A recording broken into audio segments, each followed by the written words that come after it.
Good day, everyone, and welcome to our W.Media podcast. Thank you for joining us.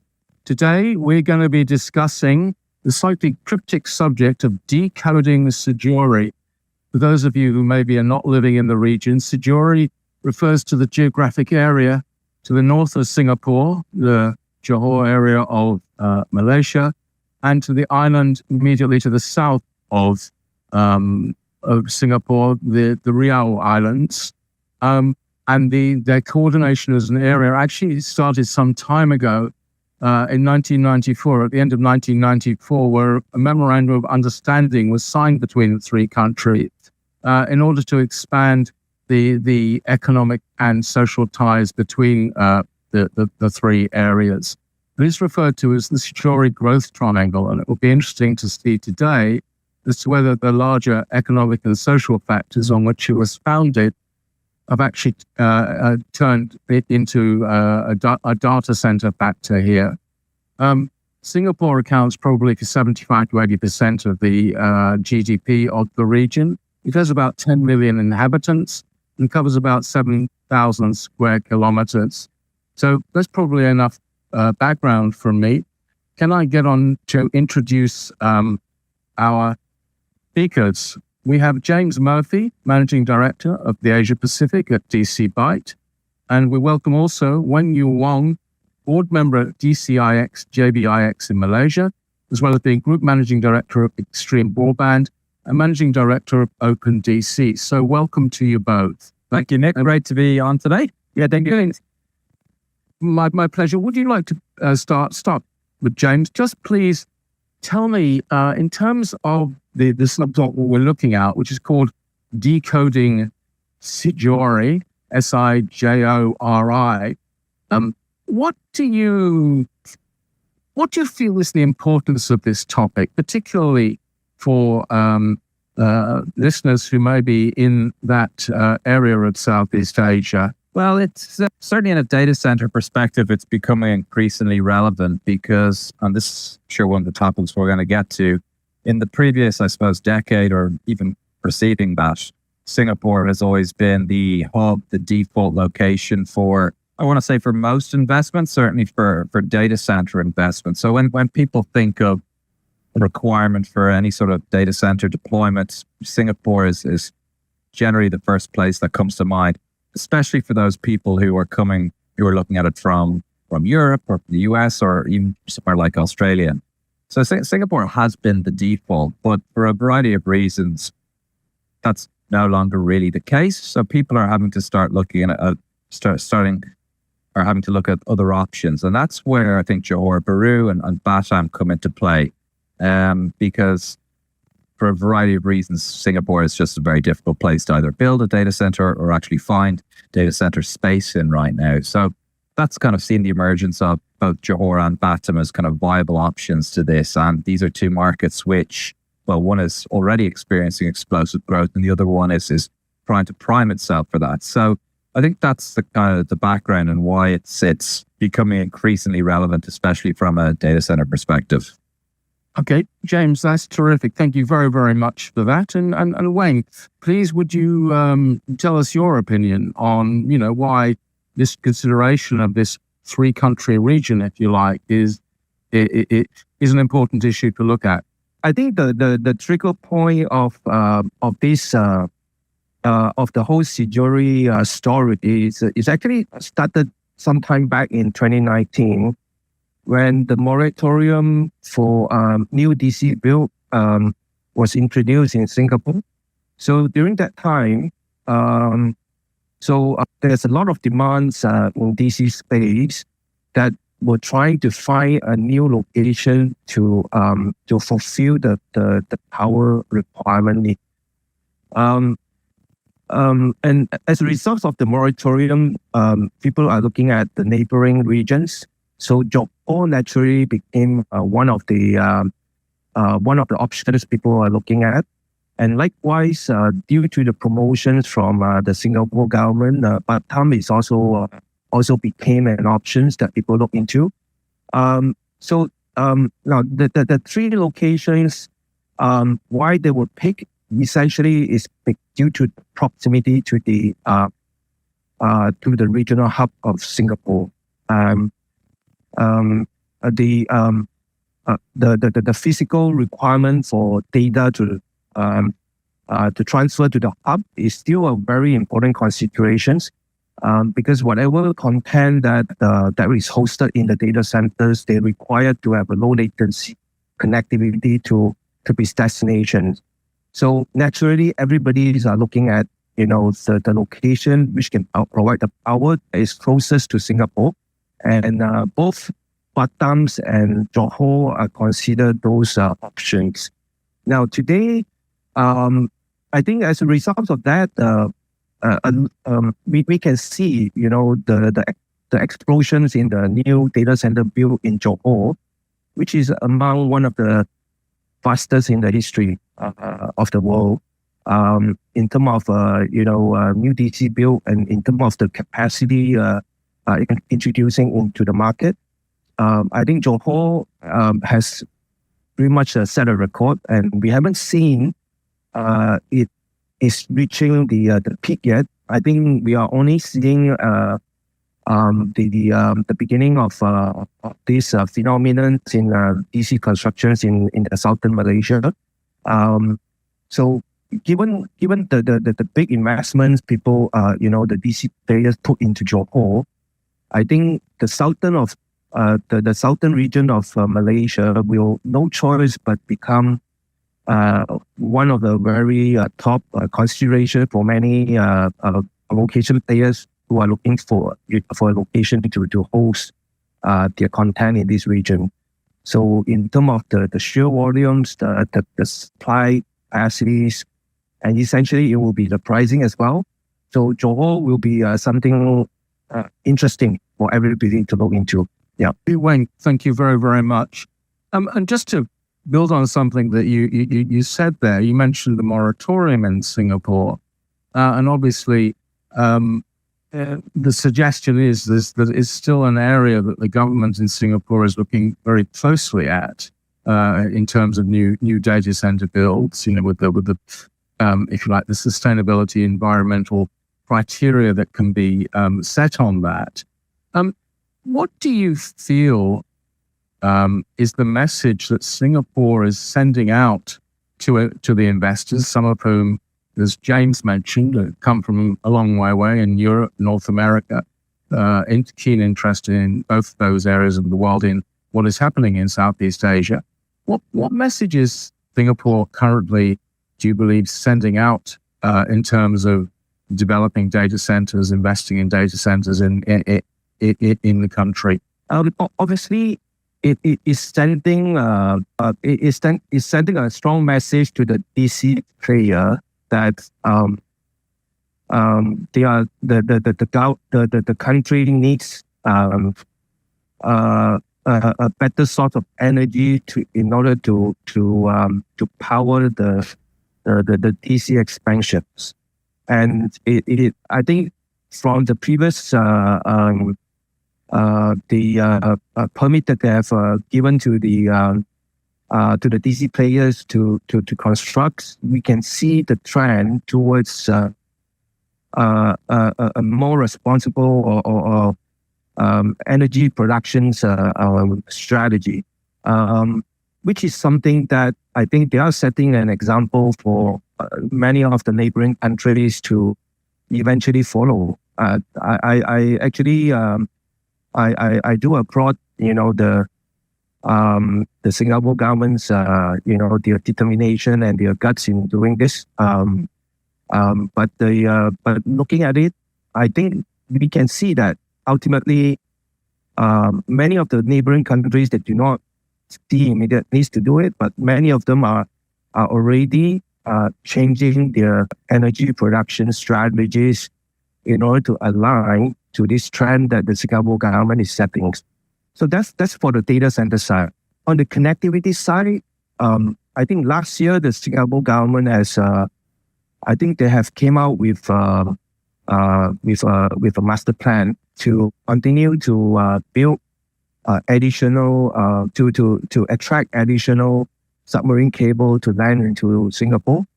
So, so Singapore as a connectivity hub, I think the government is still very, very keen to continue to pursue that advantages. So, which is something that I think will continue. So, Singapore will still be a very interesting traffic hub. Although in terms of the data center hub, there may be other options. But Singapore, I can foresee that will remain to be a very interesting connectivity hub in the many years coming. Okay. So, I mean, what we're saying is that, you could say Singapore is not, if you're like, declining in its influence. It's actually transforming itself in order to maintain its position. It's not if you like, a seismic shift. It's just a transformation that's undergoing. Interesting. James, yes, can I ask you, because there is another factor in this that I've been, earlier this month, the government looked at introducing the Digital Infrastructure Act. How do you think this will, reduce disruption to internet services that happen as a result of data center outages? Again, how do you think that it might impact the investment traffic that goes into Singapore in terms of data centers? Thanks, Nick. That's an interesting one, because I think there's several issues at play here. Obviously, a number of months ago, there was another very high-profile internet outage, which affected some of the I suppose the flagship banks in Singapore. So I think everyone is keen to ensure that this doesn't happen again. But these kind of outages they happen all over the world. So I think everyone wants to make sure that the fail-safes are in place to ensure it doesn't happen. But the reality is, from time to time, we're going to see these. We've seen them in Australia recently. We've seen them in Japan. We see them in Europe. We see them in the States. So I think having robust internet or digital infrastructure as a whole is very important. I don't necessarily think that would influence the flow of capital in Singapore, be that on the subsea cable side of things, or be that on the data center infrastructure side of things. I think everything being equal and without a moratorium or without the kind of the regulations that are in place, I think Singapore would more than likely continue to be the default location for data center developments. As Weng mentioned, the connectivity is kind of world class, with multiple subsea cables landing in Singapore and a robust ecosystem of connectivity. All kind of major international telco and connectivity players having POPs and things like that in Singapore. So I think that's kind of two slightly different issues. But I think, again, the Singapore government is being very proactive and showing that they do take these kinds of incidents seriously.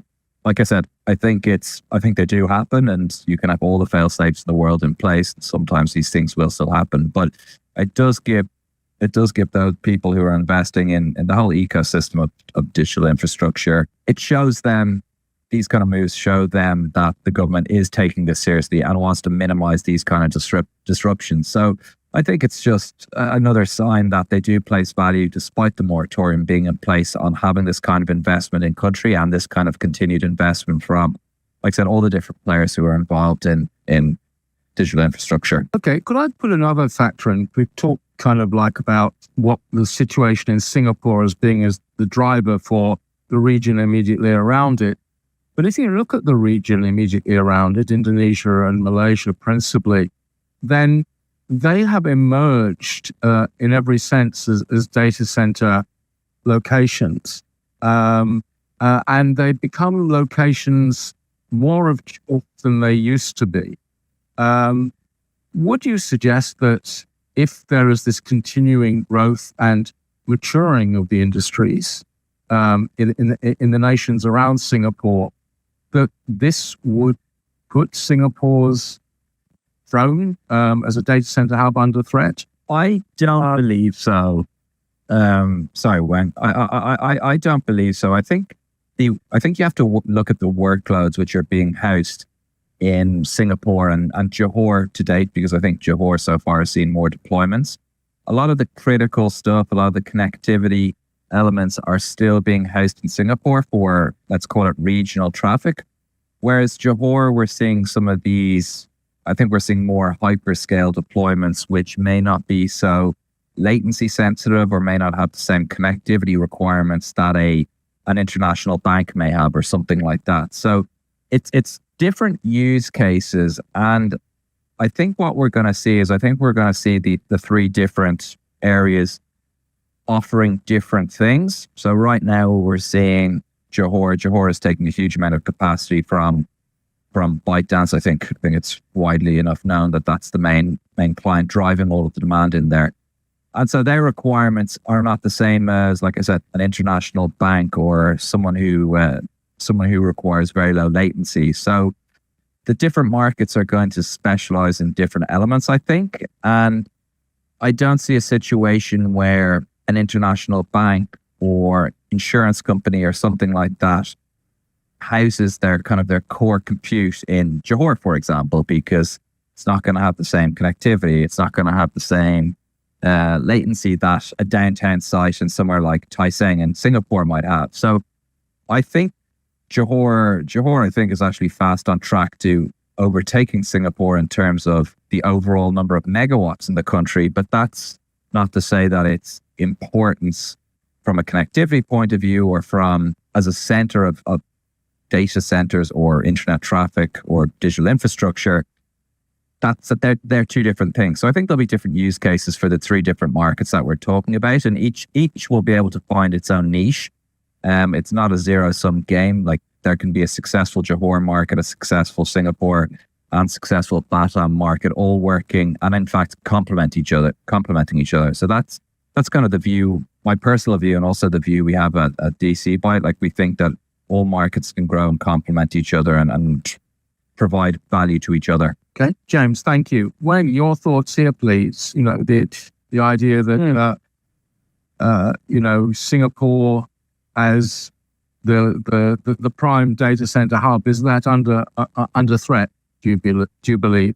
I'm actually in agreement with James in this. I think the last count, in my last count, Singapore has about 26 submarine cable landing in the shore.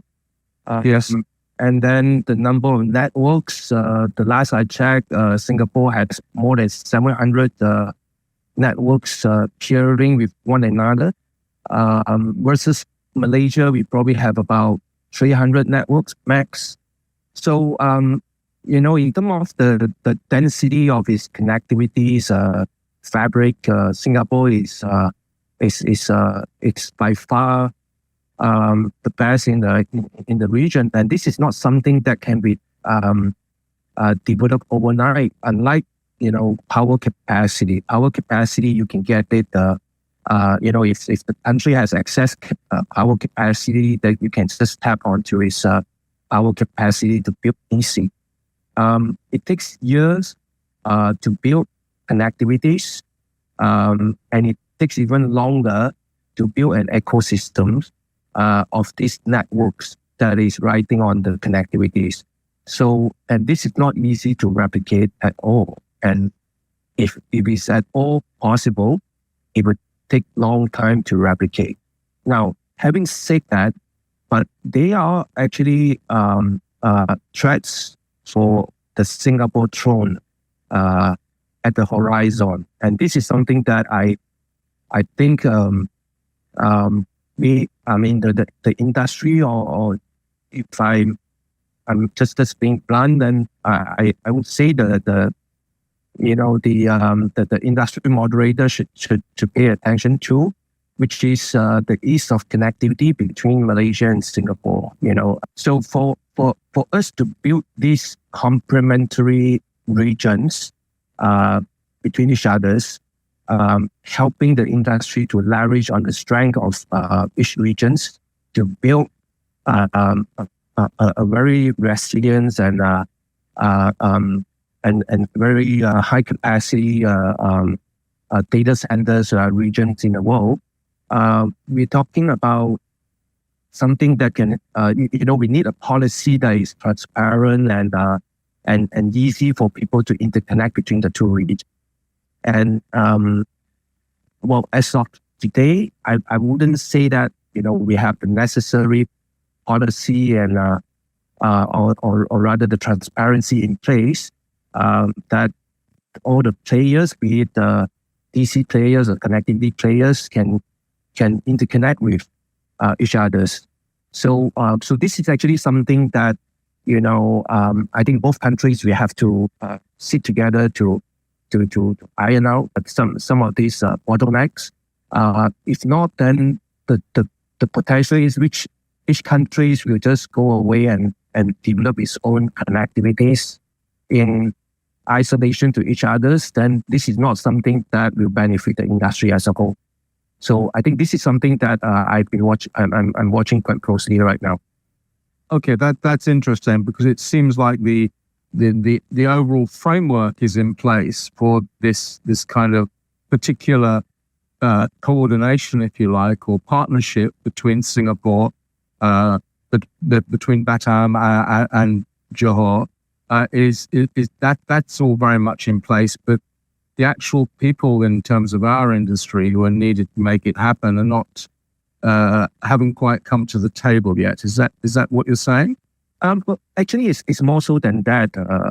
I'm actually talking about the regulatory regime between the two countries. So we need to have a very transparent and well documented policy for the players in both sides to for example. So those policies is very important for the two regions to collaborate and to leverage on each other's strength to grow together. Okay, thank you for clarifying that. Okay, can we move on now to Malaysia? Now, as you mentioned, Weng, and the rate of growth in recent years in Malaysia has been some of the fastest observed in the history of the data center industry. And James obviously is the man with a lot of statistics at his fingertips, and I don't know whether he can confirm this for us. But can I ask, in terms of Malaysia, is it just about what happens in Singapore, that there was a moratorium and therefore some demand, and James made the point, not all demand, but some demand has moved north to the southernmost regions of the Malay Peninsula? I suppose the question behind this is Malaysia seen as an attractive data center location? Does it still need to prove that, again, to the data center and to the investment communities? And if Malaysia did have to build its business case, if you like, what would be the basis of that? I'll throw this to Weng or James, whoever would care to answer that. James, would you like to take that first? Yeah, sure. So Nick, I think in looking at what's happening in Malaysia, I think it's quite important to make distinction between what's happening in KL and I suppose SIJORI specifically, and then in Johor. So Malaysia is a relatively immature market still, I would say. It's only really now that the hyperscale clouds are setting up cloud regions and availability zones, which is going to serve Malaysian business generally. So we've seen announcements from Microsoft and AWS, and in fact Google now in the last couple of years, and they're at various stages of setting up their AZs to service Malaysia cloud region. So that's a relatively new development, and that's driving a lot of the growth that we're seeing in KL. Down in Johor is a kind of a different business case, because I think what we're seeing in Johor is facilities which are not going to cater to Malaysian demand specifically, but I think more regional demand. So the big deployments being made by ByteDance through a number of different operators, for example, that's not to cater to Malaysian traffic or Malaysian demand. That's regional demand. Likewise, the SEA group, they've got a big deployment with YTL up in Johor as well. That's not just purely for Malaysian traffic. That's regional traffic. So Johor has managed to present itself as a as a very strong alternative to Singapore for regional traffic and regional applications. Singapore is essentially kind of said it's closed for business for the moment while it figures things out with the moratorium and testing to see how things go after this first pilot phase. And in the meantime, Johor has kind of proven that you can build there very quickly. Land prices are pretty cheap, especially in comparison to Singapore. The government is very welcoming. There's tax incentives. Working with the utilities providers is not without some pain, but I think generally a fairly easy process as well. So Malaysia has shown, and Johor in particular has shown the international operators, the finance behind these projects, that if you commit to Johor, you can get a facility off the ground, get it built 12, 18 months. It's going to be a lot easier to build in Johor than Malaysia because there's not the same kind of land constraints that there are in Singapore. You can build 1 or 2 story facilities as opposed to having to build up, as is the case in Singapore, which presents engineering challenges and which then it impacts PUE and things like that. So I think Malaysia has said, and MDEC has obviously been around for a long time. It's been open for business for data center development for quite a while. And I think through a combination of circumstance with the Singapore moratorium and also the changing demands of data centers and data center deployments. So it's not something that's just happened in the last couple of years. A lot of groundwork has gone into the success and the development that's now being seen both in KL and Johor. But I think it is important to really highlight that it's what's happening in KL is primarily for Malaysian domestic demand, whereas Johor, as of right now, is really a regional play. Okay, so there are different markets, obviously, within Malaysia that appealing to different markets. It's a diversified market. It's not a kind of single unitary style market. Weng, could I just have your opinion here? Do you agree with James? What's your view in terms of does Malaysia still need to prove itself as a data center location, and how would it do so? Yeah, I think in general, I do agree with James in that the central regions typically the workload was hosted to meet the domestic requirement, whereas Johor is meant for regional requirement. But I do see that there were hints of changes from one customer to another. I have seen recently, because of the readiness of the DC, some of the workload as destined for regional distributions were hosted in the central region as well. So I think this landscape may change over time, depending on when is the requirement and what is the readiness of the DC in meeting the power requirements. So this is kind of a fluid development. So we will see more in times to come. Now, to address your questions on whether Malaysia we still need to prove that it's an attractive data center locations. Like what James mentioned just now, we have an agency that is set up to promote the ICT development. The MDEC, they have done a very good job, and they have been consistently helping investors to come into Malaysia. I think this is something I believe has helped Malaysia to come to where it is today. However, we also share a little bit of uncertainties in policy. For example, the case of the cabotage. When we the way we deal with submarine operators in their subsea investments, our policy have flip-flopped before, so we do have that track record too. So I wouldn't say it's it's a done deal. that Malaysia is going to be the de facto locations for new build. But I think Malaysia still need to work hard in terms of proving to the world, in terms of the consistency of its policy, the more matured policy on its vital infrastructures, and what is our long-term ESG policy. I think these are all the policies that we have to continue to develop, and in order to meet a world-class standard. Understood. Okay, thank you. And perhaps a quick question to both of you. The issue of currency, the ringgit is currently traveling in a very low direction. Has this impacted companies coming in to build data centers in Malaysia, in Johor particularly? Sorry, can you repeat the question again?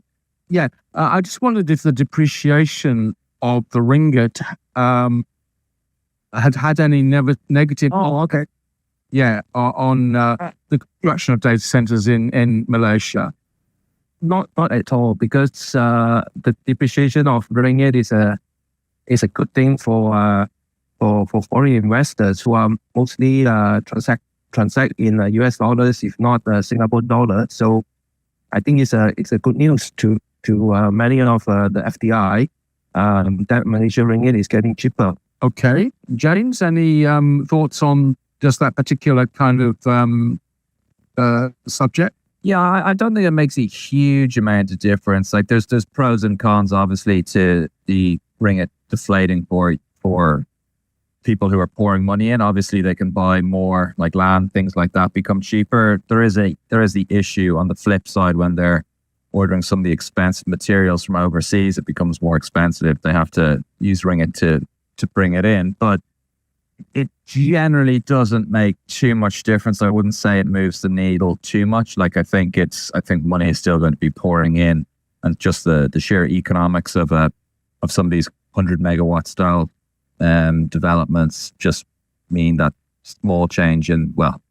a significant change in the ringgit, I should say. It doesn't impact their grander plans too much, I don't believe. Okay. And just one, we moved to Batam. Earlier this year, it was announced that Johor and Singapore will establish a special economic zone within Malaysia's Johor-Iskandar region. Who do you think is going to benefit most from that? North of that border or south of that border? James, maybe start us on this one. Yeah, so that's going to be interesting, Nick, because that announcement, it's not a data center specific thing. I think it's going to impact a lot of different industries as well. But I think we need to look at this as it being not a zero sum game. I think both north and south of the causeway will benefit from some of the policies being put in place. Like I said, they were quite light on data center specific ones. I still think they're still trying to work it out in terms of how the data is handled and things like that. So it was, like I said, pretty vague from a DC point of view. But as Weng and I mentioned earlier, I think we need to look at the two markets, or three if you're to include Batam in this, as markets with complementary offerings. And it's kind of a case of all of them can rise in unison, rather than this being detrimental to Singapore's data center industry or detrimental to Johor's data center industry. So I just think it's going to make things easier, like the movement of capital, the movement of people, the movement of goods and services, which benefit the DC industry. So like I said, it's a bit light on detail at the moment from a DC perspective, but I think generally it's been welcomed by the kind of the key stakeholders on both sides of the border. And it's something I think the industry as a whole is looking forward to learning a bit more about, because I think generally people are quite optimistic about what it may involve. Well, Weng, please, your thoughts. Yeah. I think definitely I'm looking forward to that, because an example, I think we have seen Singapore players coming up to set up DC in Johor. I think they will certainly be facing the questions from their customers who would like to transfer asset between the two data centers. So having these special economic zones will help to facilitate this kind of transfer of asset, because hopefully with the removal of the tax between the regions, the asset will be easier to be transferred between the two countries. So that will definitely help the industry to grow both regions together. And as a whole, if both Singapore and Johor are considered a regions, we remove all these tax burden between to transfer asset between the two regions. Definitely, it will encourage more global players to come in and use these regions as their regional hub. So I definitely look forward to seeing this happen. Okay, Weng, thank you. Moving now to moving south to Batam.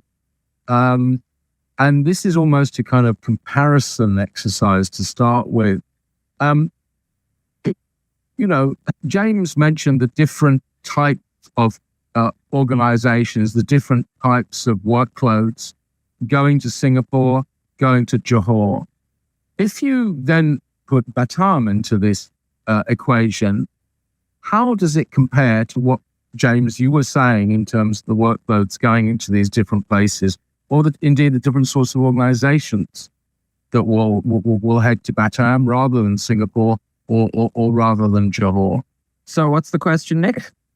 Really, I'm interested as to where Batam fits into this sort of little dynamic region that's referred to as SIJORI. How is it different in terms of its appeal, in terms of its draw from Singapore and from Johor? Before you mentioned different types of organization, different types of workload going to Singapore versus going to Johor. And I wondered if you could perhaps do the same comparison for us in terms of Batam. Where does it fit into what's available in SIJORI? Okay, well, I think if you look at Johor, that has been very successful in appealing to hyperscale style clients who require a huge amount of capacity, which can serve a region. So I think as of right now, I think that's Johor's niche. And maybe 10 years ago, maybe that they kind of accidentally arrived upon that situation. But that's what we've seen in the last, let's say, 2 years. And that's where demand seems to be coming from those style deployments. Batam, as of yet, I think it's probably safe to say, without upsetting too many people, hasn't quite found its niche. So Batam is obviously very close to Singapore, about 40 minutes by ferry. It's got, I want to say 9 or maybe 10 subsea cables right off the coast of Knox Digital Park, for example. So there's a lot of connectivity there. We talk to people all the time. Some people say it's going to be a kind of a stop for traffic flowing between Singapore and Indonesia. And I think at this point, it's worth highlighting that even though Jakarta has been a hot market for 2-3 years now, in terms of the actual deployed IT loads down there, it's still quite small. Certainly for a country with 270 odd million people and with the vast economic potential that holds. So some people are mentioning it might be that sort of play. I think a number of other people have said that it could actually be more suited to kind of retail / wholesale overspill from Singapore. I think in part due to that connectivity, all those subsea cables, which are right off the coast and obviously plug straight into some of the key data centers in Singapore as well. So if they're able to, I suppose, provide clarity and reassurances around the data protection piece, which I think has still got people slightly nervous, I think then people will say, okay, well, if we can't deploy workloads in Singapore, Batam is fine, because the latency and the fact that there's all the supporting infrastructure is there means that it will be as if it's in Singapore anyway. So we won't have any constraints or won't have any sort of performance issues there. So like I said, I think Batam hasn't yet found its niche or it hasn't found it certainly in the same way that Johor may have done. But I think at this point, it's also worth pointing out that MDEC was promoting Johor as a data center location for probably close to 10 years before we saw this boom, which only really kicked off about 2 or so years ago. So there's plenty of time. It's got a lot of the raw ingredients in place, the subsea cables, things like that, the access to power, land, which are requirements for a data center hub. So I think it will find its place, but giving you the perfect answer to that right now is very, very difficult to do. There's a number of uncertain factors in play, obviously. Wayne, please, can I bring you in, your thoughts on, what's your view of Batam, as a destination for data centers? Do you see it, for example, as inverted commas competitive to Johor and Malaysia? Sure, Nick. I want to say, based on the little knowledge I have on the Batam, I think one of the attractive proposition for Batam I can think of is the number of subsea cable terminating onto Batam versus the fact that Batam is in Indonesia. So I think I would imagine data center operator will deploy in Batam in additional to as an expansion from Singapore. They will also be looking at using Batam to address the Indonesian market.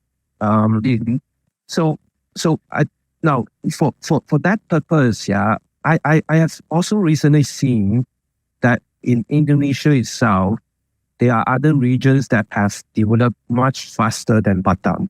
So in a way, it's actually lagging behind in terms of the ecosystem building. When you have more players coming into one area, one region collectively, then it will tend to create the ecosystems that will attract more players to come. So in that respect, I think Batam has lost its quite a bit of a pace compared to the other regions in Indonesia. And then also, other than that, I think in terms of the connectivity, no doubt, there are many interesting subsea cable terminating into the Batam. But how can Batam capitalize on that in order to create an interesting ecosystems? I think that is also another question that I would ask in terms of from the connectivity perspective, because if they are just doing transparent pass-through, then that's not necessarily creating value for Batam, for people to be to come in there to put a content. So in summary, I think Batam itself will have to carefully consider what is its value propositions. Not only from the DC perspective, but especially from the connectivity perspective. How can it add value in the creation of this ecosystem, of this connectivity ecosystems? First of all, you have to make sure there is a location where people can hear, networks, IP networks can interconnect with one another within the island itself. So these are all part of the components that can create a very interesting ecosystems. And I think Batam still doesn't have one yet. Okay, interesting. Thank you, Wong, and thank you, James, for your response. I mean, would it be possible, and I've picked this up from what both of you have been saying, that, we've saying, well, you're south of Singapore, therefore, are you looking north of Singapore?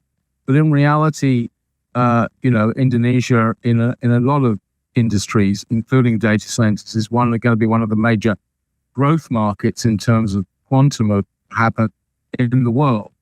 And therefore, if I were in Batam and I was thinking about data centers, I may be looking south to Jakarta rather than north to Singapore.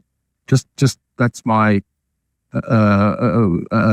interested in your thoughts on that, James. Yeah, I think that's a very fair assessment to make.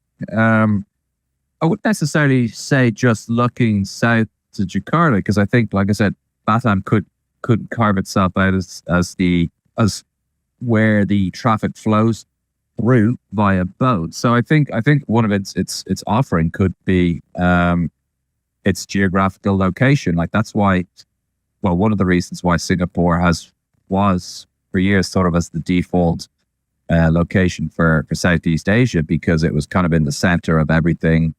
Yes. Everything in Asia, including India. Like a lot of people, especially from outside the region, may not realize this, but until very recently, a lot of Indian workloads would have been housed in Singapore because of its relative proximity to India. So I think you could make the same kind of case for Batam, but I think like Indonesia's economy has got so much potential. Like I said, it's the Jakarta data center market is still pretty immature, certainly if you compare it to a Singapore or a market like that. So I think Batam will benefit, and you're right. I think maybe it should be looking to complement what's happening in Jakarta rather than trying to position itself as a alternative to Johor, because from what we've seen and what we're hearing, those hyperscale regional deployments are going to Johor, and the more of these that go there, assuming that power constraints don't become an issue,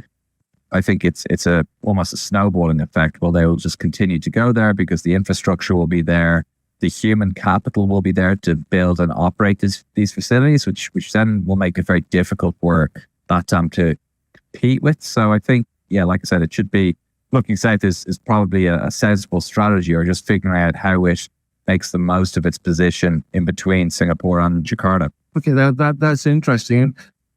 Just before we leave the topic of Batam, could I ask you both just maybe one thing that you would recommend that, that if you were responsible for data centers coming into Batam, attracting investment, whatever, what would be the one thing that you would do to help them move forward? Weng. Okay. Happy to take that. I think I would suggest to start with an internet exchange in Batam, a neutral, reputable internet exchange. Yes, that can help to amalgamate everybody together, to at least to localize the connectivity within the islands. I think that will be one of the lowest cost, value creation for Batam as a DC hub. And then the other thing, I think the government also should have a standard policy for the constructions of fibers and the utilities. So they need to demonstrate to the world that not completely mirroring Singapore's world-class quality, but at the minimum, it should have some policies in place to ensure that the safety of the cable, safety of the utilities are being monitored and is being policed. So I think those are some of the measures I think can be put in place to enhance the confidence of investors. Okay, James, please, the recommendations that you would make, please. I'm not so sure I would necessarily have recommendations, because I think the people responsible for the developments and Marco at Nongsa Digital Park and these kind of people, I think they actually are making good progress. I think 5 years ago, people would have had a lot of reservations about even thinking about that. But they've created policies, they've lobbied the government, they've created the special economic zone there. So I think they are actually doing a lot of the right things. So my advice would be keep doing more of the same and increase the transparency of what's going on down there. Because again, I think sometimes people will be slightly dubious of Indonesia in general, certainly when comparing it to the ease of which you could do things in Singapore. But I think they are actually in the process of alleviating a lot of those concerns. I think what people will be keen to see is they'll be keen to see successful projects which have been built. Obviously, quite a lot of things have been announced there. And there is some construction going on there at the moment. But I think once you see a couple of facilities successfully being sold as well in terms of the actual capacity within these facilities, I think that will give people confidence, because there's still some practical concerns around Batam. And depending who you ask, some people will say, okay, well, it may only be 40 minutes away on a ferry, but 40-minute drive is easier than a 40-minute ferry. Obviously, you could be victim to weather and things like that. So I think, like I said, I think their policy and I think the decisions they're making are the correct ones and the right ones. I think there just needs to be a bit of patience, because as I've kind of touched upon a few times, it took the, I suppose, the powers that be in Johor a long, long time to convince people that Johor was actually a viable alternative and actually a suitable place to develop DCs. Like MDEC is not a new organization. They've been lobbying for development in Johor for quite a while. So, like I said, I think they're on the right track. I just think they need to stick at it and just provide the reassurances that people need to see, because obviously when you're talking about hundreds of millions of dollars, people want as little risk as is possible for any sort of project. So just alleviating these risks and ensuring that it's a safe environment so that people don't get burnt and can actually operate the facilities down there. Okay. James, Weng, thank you very, very much for your answers to that question. Just one final question before we wrap up this section of this broadcast. And it's probably a difficult question to answer, but interesting nevertheless. If we were to move forward 5-10 years, how do you think, what would be the most major changes that you would expect in the dynamic between these three markets? Obviously, we're seeing Singapore at the center, Johor as an area of another country, Malaysia, to its north, and a number of islands, part of Indonesia, to its south. And, you've both given excellent, concise, and interesting definitions of what's going on in each of these places. How do you think that's going to change in the short, medium future? I think if you look at Johor, Nick, I think, assuming there's no power constraints, I think we're going to continue to see a huge amount of development up there. I think the hyperscalers who haven't deployed yet are all certainly looking different stages of planning, but I think in 5 years' time, I think we'll see all of the kind of the usual suspects with sizable campuses or deployments, whether that be themselves or whether that be through colocation partners. I think we'll see AI factories, I think is the new term for what the calling data centers housing AI workloads primarily. So I think we'll see these AI factories. Batam is a bit more difficult to predict because, as I mentioned, there are still a few uncertainties, and we haven't yet seen any of these huge announcements we haven't seen the huge announcements come to fruition yet, in terms of actually getting built and operated. But I think we will see a thriving data center kind of landscape down there. Maybe not. I don't think it's likely to match Johor, but I think we will see probably a couple of 100 megawatts down there serving Indonesian workloads, maybe some overspill from Singapore.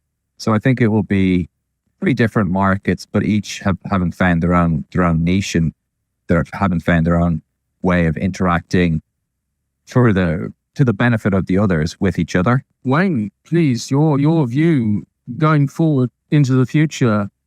What will be different in terms of Johor, in terms of Singapore, and in terms of Batam? I will be looking more carefully into how the capacity that is coming up in Johor, which will hit the market in the next 3 to 5 years, when they will introduce into the market. So I think it is something that is unprecedented, because we are looking at, upwards of close to 1 gigawatt of capacity coming into the market. And it will be interesting to see what impact it will have on Singapore's market, as well as in the regions. because, one of the interesting facts is many of these capacity will be coming live almost at the same time. So, what will be the commercial and the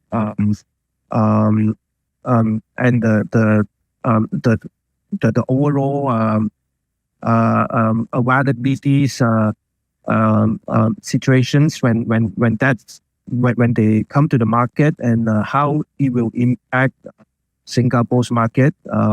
So that is something that many people are discussing right now. This is something that ultimately it will also swing Singapore's market as well, because they are when that happens, both Singapore and Johor essentially I would foresee eventually it will be an integrated market, and what happens in Johor will definitely have a big ripple effect into Singapore. It will be interesting to see what will happen then. Wang, thank you. James, thank you very much also. It's been an interesting I'll just say it's what I'm looking for, a discussion that's made me think again about some of the things I assumed about these three markets. So in that sense, it's been very, very valuable indeed. So thank you to Weng Yu Wong and to James Murphy for sharing your expertise and your insight with us. Thank you. Thanks, Nick. The pleasure is mine. Yes, thank you, Nick, and thank you, Weng. Okay, and next we have a short segment on W.Media's SIJORI Week, which will be delivered by Sam Narby, Account Manager for Southeast Asia at W.Media. Happening on the week of July 13th to July 18th, the goal of SIJORI Week is to bring together a global audience of leaders in the digital infrastructure space, and will include networking parties and business meetings, thought leadership presentations from industry leaders in data center operations, end users, government, leaders in AI and technology innovation, and more. It will also include exhibitions and technology showcases, as well as participation from global leaders, businesses, and organizations interested in investing and learning more about the SIJORI region. Having a week of activities will allow attendees to customize their experience and decide which activities they'd like to get involved in. You can actually view the entire schedule at SIJORIweek.net. That's SIJORI, SIJORIweek.net. At the beginning of the week, we'll actually have two Interconnect World events. One will be in Johor and one will be in Batam. So Interconnect World will bring together 200 plus senior leaders. The event includes the entirety of the digital infrastructure ecosystem, including data center operators, telcos, connectivity players, investors, power, land, government, design and build, and more. Even though the event is invitation only, we are asking any interested sponsors, speakers, or attendees to reach out to us to see how to get involved. And leading up to the Interconnect World event in Batam, we'll actually have a golf tournament, which will be a lot of fun to get people together for some friendly competition. We'll additionally host an industry networking party. And then finally, the Interconnect Forum itself, which will include networking and thought leadership presentations. We're also planning a site tour to Nongsa Digital Park as well to learn more about the projects there. So that same week, the Interconnect Forum in Johor will include networking opportunities and thought leadership presentations, as well as a site tour to Nusa Jaya Tech Park. This event is supported by MDEC, which will help to ensure that we have key attendees from government and investment alongside the other VIP attendees as well. And finally, to finish the week off, we'll have our annual Singapore Cloud and Data Center Convention with an expected audience of 1,500 plus attendees, 40 exhibitors, and keynote presentations and panel discussions from industry leaders.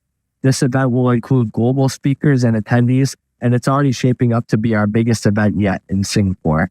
So, to summarize, this July 13 to 18, if you're interested to meet senior leaders in digital infrastructure, or perhaps you yourself are a leader, and if you want to learn about all the innovative technologies, partnerships, and developments in the SIJORI region, and if you want to have a lot of fun networking and learning, you can head over to our website, SIJORIweek.net, and look to get involved.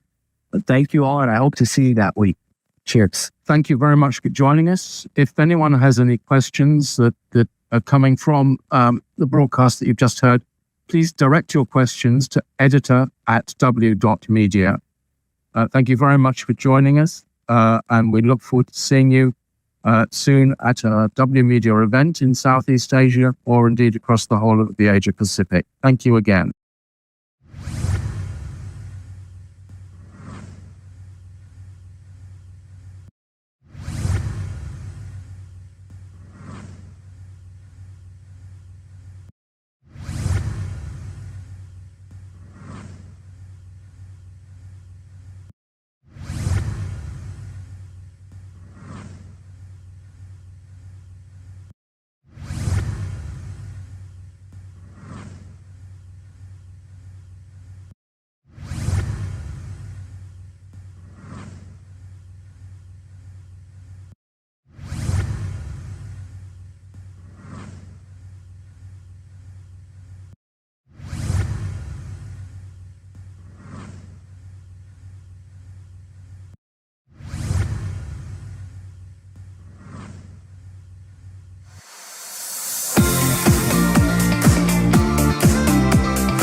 Welcome to W.Media. I'm Sam. And I'm Byron. Sam, can you tell us what it's like working in the cloud and data center industry?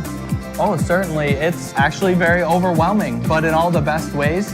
W.Media is really happy to be keeping up with all the latest business announcements, innovations, and technologies across the APAC region and beyond. How about you, Byron? Well, I handle the Northeast Asia region, so my team's teaching me 3 different languages to try and keep up. Yeah, the growth's astounding, especially in Japan, Korea, and Greater China. And it's fantastic to be a catalyst for this. We're just happy to be a part of so many different stories here with all these different businesses. And I want you to come see what our thought leadership and our platform can do for you. Here I am at W.Media Studios. I've got Park Andrew from Neutro DC. So Park Andrew, what's it been like working with W.Media over the years? I believe W.Media can really drive the industry with whatever you guys are doing now, and just continue to do it. At W.Media Studios, we interview industry leaders, and at the end of the year, we celebrate their successes at the Cloud and Data Center Awards ceremony. All right, I've got some more interviews to catch up on. I'm going to pass over to my colleague, Nomi. Hi everyone, I'm Nomi. I'm actually helping to organize a tour to data center. Come join me.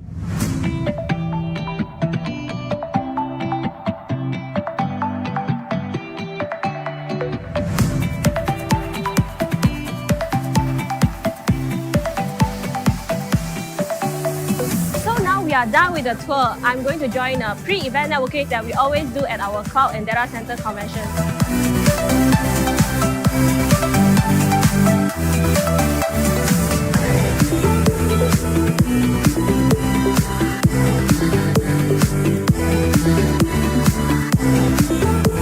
All right, it's a great long day. I'll see you guys at the main event tomorrow. Bye.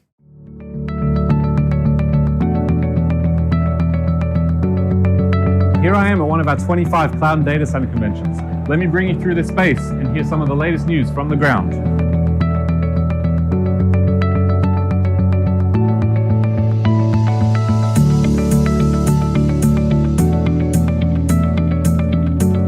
Hi, I'm at the Cloud Pavilion with G, who's the Group CIO of Thomson Hospitals. G, can you tell us what's your favorite thing about W.Media events? Well, I can tell you one thing. 20 years ago when I attended a similar event, I've never seen such a crowd before. The people are great. Kudos to you guys for organizing such an event. Great job. Great, that's what you can expect at W.Media Cloud and Data Center conventions.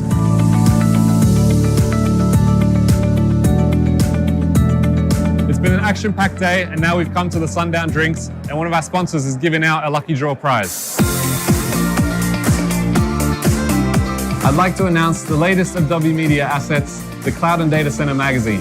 It's basically what I spend all day doing, interviewing C-level executives. Containing industry experts' opinions, it's all you need to catch up quarterly on the latest data center and cloud news. See you at one of our next Cloud and Data Center events or our grand finale, the Cloud and Data Center Awards ceremony.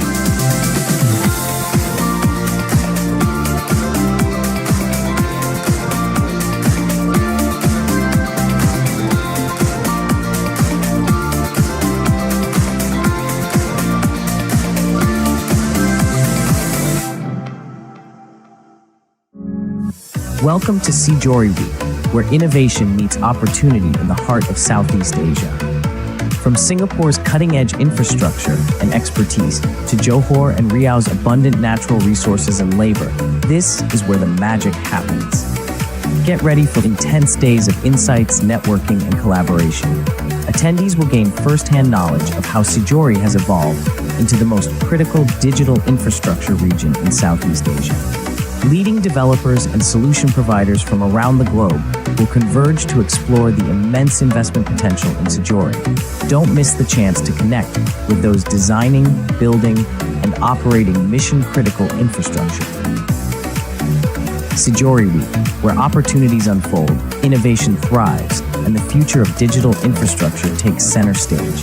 Join us and be a part of the SIJORI success story.